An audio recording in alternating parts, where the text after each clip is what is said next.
Proseguimos con la clase. El Estado, funciones, sector capital, sector físico, como un agente económico de los principios contables, principios económicos. El Estado es un sistema de subordinación que organiza a todos los individuos de un área geográfica dada, dentro de la cual se posee un monopolio efectivo de la fuerza física. Además, los desacuerdos y conflictos tienden a surgir no solo en el proceso de la interacción misma, sino también en la distribución de los recursos que genera o dispone la sociedad. No es suficiente que el gobierno sea fuerte y que fije las reglas institucionales, sino que tiene que velar también por el cumplimiento de las mismas, tiene que fiscalizar a los individuos y sancionarlos si incumplen. En un ambiente de seguridad, estabilidad, reglas claras y justicia, los individuos tenderán a actuar de una manera mucho más eficiente y limpia. El rol del Estado o del gobierno que lo representa está implícito o explícito en los diferentes enfoques del pensamiento económico. Al respecto, podemos señalar la concepción de los dos principales enfoques existentes, el keynesiano y el neoclásico, además de su tercero, que últimamente está presentando una dinámica muy interesante en el desarrollo del enfoque neoinstitucional. Dada la concepción de la sociedad contenida en un enfoque económico, el rol del Estado queda endogenada determinadamente. En el análisis económico de las últimas décadas, a la lógica neoclásica se han incorporado elementos institucionales según el enfoque llamado neoinstitucional. No basta la existencia de mercados que vía precios tienden a asignar los recursos, sino que también tienen que haber una serie de condiciones e instituciones necesarias para que critiquen este supuesto implícito de los neoclásicos, en el sentido de que el proceso de la transacción en una situación de competencia perfecta contiene los derechos de propiedad claramente definidos y que los costos de dichos procesos en la incorporación de los elementos neoclásicos, los costos de dichos sean transacciones con costos nulos.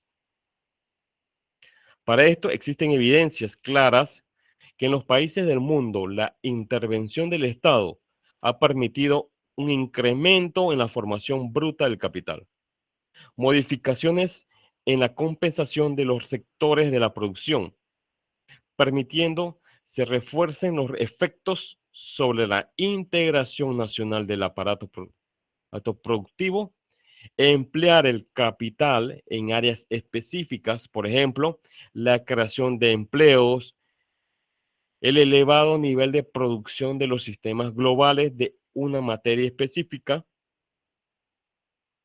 desde la aparición del trabajo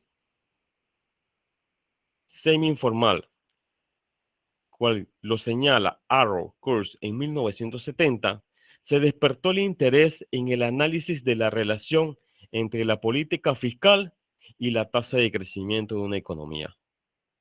Su principal contribución radicó en desarrollar un modelo en que los consumidores derivan su utilidad tanto del consumo privado como del acervo del capital, generando por los flujos de inversión pública. Asimismo, los beneficios de la producción privada también son generadores por el uso de dicho acervo. Cuando hablamos de acervo y es la utilización de los análisis de relación fiscal política y la tasa de crecimiento económica que surge dentro de un país mediante la utilización del gobierno local. Con la aparición y desarrollo de la teoría del crecimiento endógeno, Romer en 1986 y Lucas en 1988, se despierta el interés por desarrollar modelos en los que se vinculará el gasto público con la tasa de crecimiento de largo plazo. A este respecto, Barro en 1990 continúa con el presentado por Ashworth de 1989, donde introduce conceptos del gasto público. Además, reutiliza o utiliza el gasto que se realiza en el sector público en la creación de infraestructuras económicas y que genere efectos en la producción misma o en la productividad de los factores, con la particularidad de que dicho gasto es complementario a la producción privada, por lo cual lo que incluyen como un argumento de la función productiva. Estos autores definen que el gasto público debe incluirse en el nivel de producción que ellos desarrollan, mediante asimilaciones o apariciones del desarrollo en la teoría del crecimiento endógeno. Máximos representantes está Lucas, Romer, Ashworth y Barro desde 1996, de 1990 y 1986. La función del Estado y el proceso de inversión. Después de la Segunda Guerra Mundial, durante muchos años, la inversión pública se manejó de manera estratégica para propiciar un crecimiento económico como parte del proceso de reconstrucción. En el caso de los países beligerantes, o bien del proceso de creación de la infraestructura económica, indispensable para iniciar el despegue del crecimiento económico de los países atrasados o no desarrollados.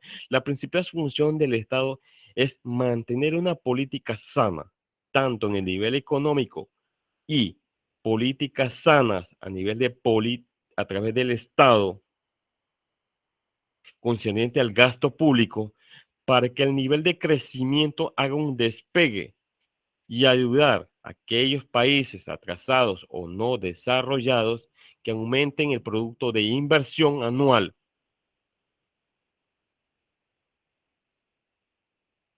Clasificación de las empresas según su capital. Otro importante criterio de clasificación de empresas es el origen del capital de este caso. Empresas con capital público. Es una empresa pública, es aquella donde el Estado tiene la participación total o mayoritaria. Son creados para ofrecer bienes y servicios a la población, sobre todo la primera necesidad. Cuando hablamos de primera necesidad, el Estado tiene que velar por el nivel de producción para velar también por el nivel de uso de sus ocupantes dentro del territorio como empresa pública o empresa gubernamental. Sus principales características: más del 50% del capital social pertenece al Estado o cualquier nivel de descentralización, provincial o municipal. Suelen ofrecer servicios básicos y de primera necesidad. Aparecen en sectores de comunicaciones para ofrecer información de interés público. Además, estas empresas pueden competir o no con empresas privadas. El Estado tiene la potestad de hacer leyes, establecer mecanismos y además competir en el mercado como una empresa. Cuando se habla de empresa privada, hablamos de aquella en la que el capital proviene de personas particulares, es decir, de sociedades mercantiles. También son una alternativa a las entidades de crédito, ya que pueden ofrecer préstamos a todo tipo de clientes, tanto negocios como particulares. También podemos hablar de empresas mixtas. Son empresas que combinan tanto capital público y capital privado mercantil, es decir, tendrán inversiones privadas y al Estado, aunque normalmente la mayoría de la inversión proviene del fondo público, ya que su objetivo están centrados en actividades de interés público. Estas empresas mixtas, a pesar que son inversiones público-privadas, el Estado es el encargado de manejar esta empresa como mayor usuario o mayor inversionista dentro de esta empresa. Existen muchas empresas públicas que finalmente terminan convirtiéndose en mixtas debido a provienen de empresas públicas y que se han sido privatizando poco a poco, como por ejemplo Iberica American Airlines, que era una empresa estatal y ya se ha convertido en una empresa de vuelo privada. Empresas de nueva creación, que optan por la colaboración del sector privado y el público, como empresas de servicio al ayuntamiento, como empresas de servicios nacionales, y dan, a pesar que el servicio eléctrico y electricista es una empresa gubernamental con capital público y capital privado, es una empresa mixta. ¿Y cuál es la generación de este interés o este capital? Generado mediante inversiones, tanto para el sector público y privado.